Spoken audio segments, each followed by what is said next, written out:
تمام دیکھنے اور سننے والوں کو پیار بھرا سلام۔ محمد و ابراہیم کون تھے؟ طفلان مسلم کی شہادت کیسے ہوئی؟ دونوں شہزادوں کو شہید کرنے والے کا انجام کیا ہوا؟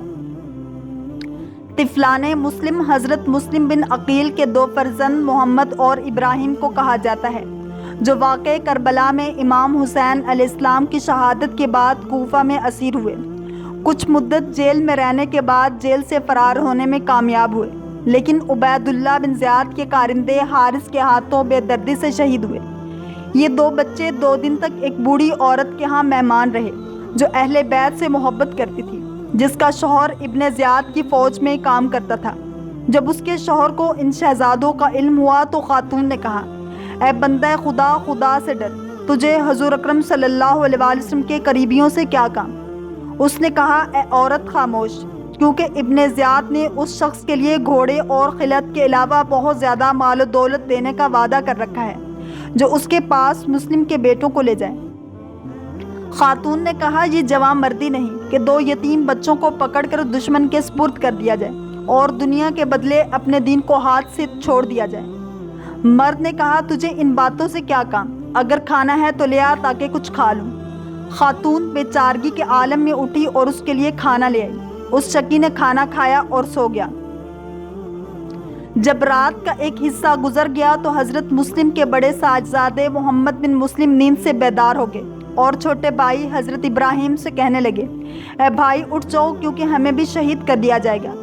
میں نے ابھی خواب میں اپنے بابا کو دیکھا ہے کہ وہ حضرت محمد صلی اللہ علیہ وآلہ وسلم، حضرت علی المرتضیٰ، حضرت فاطمہ الزہرا اور حضرت امام حسن مجتبی علیہ السلام کے ساتھ تھے، اور میں ان سے دور کھڑا تھا کہ حضور اکرم صلی اللہ علیہ وآلہ وسلم نے اپنا چہرہ اقدس ہمارے باپ کی جانب کر کے فرمایا، اے مسلم، تیرے دل نے کیسے برداشت کر لیا؟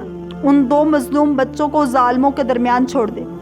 میرے بابا نے نگاہیں اٹھا کر ہماری طرف دیکھا اور عرض کی، یا رسول اللہ صلی اللہ علیہ وآلہ وسلم، وہ صبح ہمارے پاس ہوں گے۔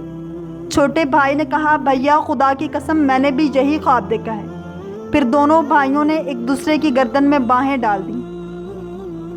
جب ان کے رونے اور فریاد و فغاں کی آواز اس خاتون کے شوہر حارث بن عروہ کے کانوں میں پہنچی تو اس نے بیدار ہو کر اپنی بیوی کو آواز دی کہ یہ چیخو پکار کیسی ہے اور ہمارے گھر میں کون ہے؟ خاتون نے عاجز درماندہ ہو کر چپ سادھ لی تو حارث نے کہا، اٹھ کر دیا جلا دے۔ عورت پھر بھی خاموش رہی تو حارث نے خود ہی اٹھ کر دیا جلایا اور اس کمرے میں آ گیا جس میں 2 بچے ایک دوسرے کی گردن میں باہیں ڈالے ہائے ابا جان کی صدائیں دے رہے تھے۔ حارث نے پوچھا، آپ کون لوگ ہیں؟ انہوں نے گمان کیا کہ یہ دوست ہیں، لہٰذا فرمایا، ہم مسلم بن عقیل کے بیٹے ہیں۔ حارث نے کہا، تعجب ہے، یار میرے گھر میں ہے اور میں جہاں کا چکر کاٹ رہا ہوں۔ میں آج تمہاری تلاش میں مارا پھرتا رہا، یہاں تک کہ میں نے اپنا گھوڑا بھی ہلاک کروا لیا، اور تم میرے گھر میں اطمینان کے ساتھ سکونت پذیر ہو۔ شہزادوں نے یہ بات سنی تو خاموشی سے سر جھکا لیا۔ اس بے رحم سنگ دل نے ان دونوں کے نازک رخساروں پر تماچے لگائے اور ان کی زلفوں کو ہاتھ میں پکڑ کر کھینچا اور باہر لے آیا، پھر انہیں ایک دوسرے کمرے میں بند کر کے تالا لگا دیا۔ اس خاتون نے اپنے شوہر کے پاؤں پر سر رکھ دیا اور گریہ وزاری کرتے ہوئے کہا کہ ان کے ساتھ ظلم مت کرو۔ حارث نے اپنی بیوی کو ڈانٹتے ہوئے کہا، ان باتوں کو چھوڑو اور اپنی زبان کو لگام دو، ورنہ ہر وہ جفا جو تو نے دیکھی ہے تمام تر از خود دیکھ لے گی۔ خاتون کو کوئی چارہ نظر نہ آیا تو خاموش ہو گئی۔ جب صبح ہو گئی اور دن روشن ہو گیا تو سیاہ دل حارث اٹھا اور اپنی تلوار اور ڈھال اٹھا کر ان دونوں شہزادوں کو اپنے آگے لگایا اور فرات کے کنارے پر آ گیا۔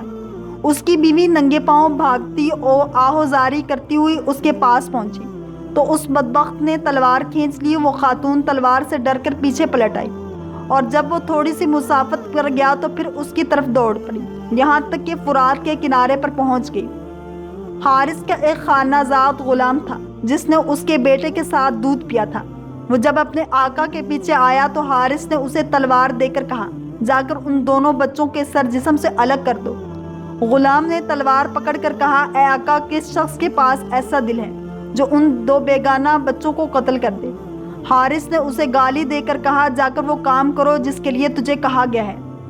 غلام نے کہا، مجھ میں ان کو قتل کرنے کی ہمت نہیں، اور مجھے حضور اکرم صلی اللہ علیہ وآلہ وسلم کی روح اقدس سے حیا آتی ہے کہ ان کے خاندان سے نسبت رکھنے والے کسی شخص کو ہلاک کر دوں۔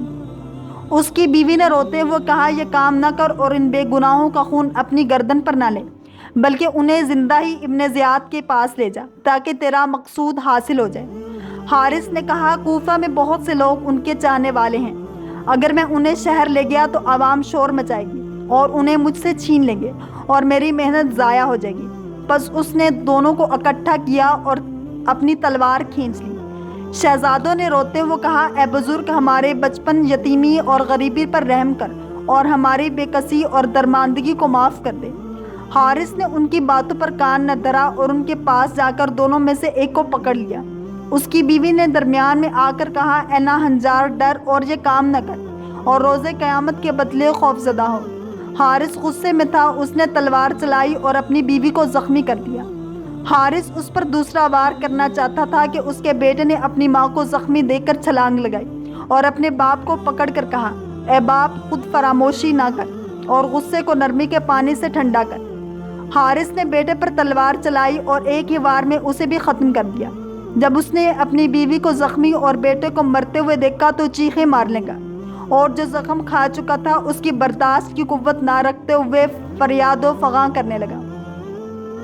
پھر وہ سنگ دل بچوں کے پاس آیا تو انہوں نے کہا، اے شخص، ہمیں ابن زیاد کے پاس زندہ لے جا تاکہ جو تو چاہتا ہے وہ تجھے مل جائے۔ حارث نے کہا، تم چاہتے ہو کہ میں تمہیں شہر میں لے جاؤں اور عوام شور مچا کر تمہیں مجھ سے چھین لے اور جس مال و دولت کا ابن زیاد نے وعدہ کیا ہے وہ مجھے نہ ملے؟ شہزادوں نے کہا، اگر تیری مراد مال ہے تو ہمارے گیسو تراش دے اور غلام بنا کر فروخت کر دے اور مال حاصل۔ انہوں نے کہا، ہمارے بچپن اور کمزوری پر رحم کر۔ حارث نے کہا، میرے دل میں رحم نہیں ہے۔ انہوں نے کہا، ہمیں چھوڑ دے تاکہ وضو کر کے 2 رکعت نماز ادا کر لیں۔ اس نے کہا، خدا کی قسم نہیں چھوڑوں گا۔ انہوں نے کہا، اس خدا کے نام پر چھوڑ دے جس کا تو نام لیتا ہے تاکہ ہم اسے سجدہ کر لیں۔ اس نے کہا، میں نہیں چھوڑوں گا۔ انہوں نے کہا، یہ کیسی دشمنی ہے جو تو کر رہا ہے اور یہ کیسا ظلم ہے جو تو ہمارے ساتھ ظاہر کر رہا ہے۔ افسوس، یہ کیسی گرفتاری ہے کہ نہ کسی شخص تک ہماری فریاد پہنچ سکتی ہے اور نہ ہی کوئی جان ہماری مدد کر سکتی ہے۔ بس حارث ایک کو قتل کرنے کے لیے بڑھتا تو دوسرا کہتا، پہلے مجھے قتل کر دے کیونکہ میں اپنے بھائی کو قتل ہوتا ہوا نہیں دیکھ سکتا۔ القصہ، حارث نے بڑے بھائی محمد کا سر کاٹ لیا اور اس کا جسم فرات کے پانی میں ڈال دیا۔ چھوٹے بھائی ابراہیم نے اپنے بھائی کا سر پکڑا اور اسے چہرے سے لگاتے ہوئے ہونٹوں پر ہونٹ رکھ دیا اور کہا، اے جانے برادر، جلدی نہ کریں، میں بھی آپ کے ساتھ آتا ہوں۔ حارث نے اس سر کو اس کے چہرے سے الگ کیا اور اس کا سر بھی الگ کر کے جسم پانی میں پھینک دیا۔ اس وقت زمین و زمان سے چیخیں بلند ہوئیں اور فریاد و فغاں آسمان کے منظروں تک پہنچ گئی۔ جب حارث جفاکار لعنتی شخص دونوں شہزادوں کے جسم سے الگ کر چکا تو اس نے سروں کو تھیلے میں ڈال کر زین کے ساتھ باندھ لیا اور عبید اللہ بن زیاد کی طرف روانہ ہو گیا۔ ابھی سورج طلوع ہو رہا تھا اور دیوان مظالم قائم تھا کہ وہ قصر امارت میں پہنچ کر ابن زیاد کی خدمت میں حاضر ہو گیا اور تھیلا زمین پر رکھ دیا۔ ابن زیاد نے کہا، اس توبرے میں کیا ہے؟ حارث نے کہا، تیرے دشمنوں کے سر ہیں جنہیں میں نے تیز تلوار کے ساتھ ان کے جسموں سے الگ کر دیا ہے اور تمہاری رعایت و عنایت کے لالچ میں یہ تحفہ تمہارے سامنے لایا ہوں۔ ابن زیاد نے کہا، ان سروں کو صاف کر کے تشت میں رکھ کر میرے سامنے لایا جائے تاکہ میں دیکھوں کہ یہ کن لوگوں کے سر ہیں۔ جب ان سروں کو صاف کر کے ابن زیاد کے سامنے پیش کیا گیا تو اس نے ان چہروں کو دیکھا جیسے چاند کی 2 ٹکیاں ہوں اور زلفوں کو دیکھا جیسے سیاہ کستوری ہو، تو اس نے کہا، یہ کن لوگوں کے سر ہیں؟ حارث نے کہا، مسلم بن عقیل کے بیٹوں کے۔ ابن زیاد کی آنکھوں سے بے اختیار آنسو جاری ہو گئے اور حاضرین دربار بھی رونے لگے۔ ابن زیاد نے پوچھا، تو نے انہیں کہاں سے پایا ہے؟ حارث نے کہا، اے امیر، کل میں انہیں سارا دن تلاش کرتا رہا اور اس سلسلے میں میرا گھوڑا بھی ہلاک ہو گیا اور یہ دونوں میرے گھر میں تھے۔ جب مجھے ان کے بارے میں معلوم ہوا تو صبح کو پکڑ کر فرات کے کنارے لے گیا اور انہیں وہیں پر شہید کر دیا۔ ابن زیاد نے کہا، اے لعین، تجھے خدا سے ڈر نہ آیا اور تو حق سبحانہ کی سزا اور گرفت سے خوف زدہ نہ ہو۔ ابن زیاد نے اپنے ساتھیوں کی طرف غور سے دیکھا، ان میں سے ایک شخص مقاتل نامی تھا جو خاندان اہل بیت کا دل و جان سے محب تھا۔ ابن زیاد اس کے عقیدے کو جانتا تھا اس لیے اس کو بلا کر کہا اس شخص کو فرات کے کنارے لے جاؤ اور جہاں اس نے دونوں بچوں کو شہید کیا تھا وہیں اسے قتل کر دیا جائے اور ان بچوں کے سر بھی ساتھ لیتا جا اور وہیں پر ڈال دے جہاں اس نے ان کے جسموں کو ڈالا تھا۔ مقاتل نے نہایت خوشی کا اظہار کیا اور حارث کا ہاتھ پکڑ کر باہر لے آیا اور اپنے ساتھیوں سے کہا اگر عبید اللہ ابن زیاد مجھے تمام بادشاہی دے دیتا تو مجھے اتنی خوشی نہ ہوتی جتنی اس مردود کو قتل کر کے ہوگی۔ پھر اس نے حکم دیا کہ اس کے ہاتھ پیچھے کی طرف باندھ کر ننگے سر کوفہ کے بازار میں لے چلو۔ جب لوگوں نے بچوں کے سر دیکھے تو شور مچاتے ہوئے باہر آ گئے اور حارث پر لعنت کرنے لگے اور اس کے منہ پر کوڑا کرکٹ پھینکنے لگے۔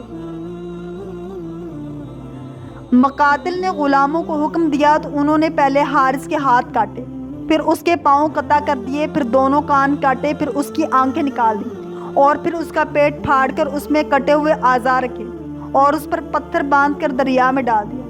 اسی وقت دریا کی ایک موج ابھری اور اس نے کنارے پر اچھال دیا۔ ایسے ہی انہوں نے 3 بار دریا میں ڈالا مگر دریا نے اسے کنارے پر نکال پھینکا۔ جب تیسری بار دریا نے اسے پھینک دیا تو انہوں نے کہا پانی اسے قبول نہیں کرتا۔ پھر انہوں نے ایک گڑھا کھودا اور اسے پانی میں ڈال کر اوپر سے مٹی اور پتھر بھر دیے۔ تھوڑی دیر گزری تھی کہ زمین لرزنے لگی اور اسے گڑھے سے باہر نکال دیا۔ انہوں نے پھر گڑھے میں ڈالا تو یہی صورت ہوئی۔ پھر تیسری بار بھی ایسا ہی ہوا تو انہوں نے کہا اسے مٹی بھی قبول نہیں کرتی۔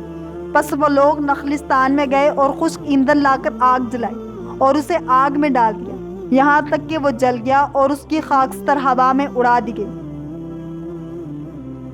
اللہ کریم ہم سب کو دین اسلام کی پیروی کرنے والا اور عشق مصطفیٰ صلی اللہ علیہ وآلہ وسلم نصیب فرمائے۔ اگر آپ کو یہ ویڈیو پسند آئی ہے تو لائک، شیئر اور سبسکرائب کرنا مت بھولیے تاکہ ایسی اسلامک انفارمیٹیو ویڈیوز آپ تک پہنچتی رہیں۔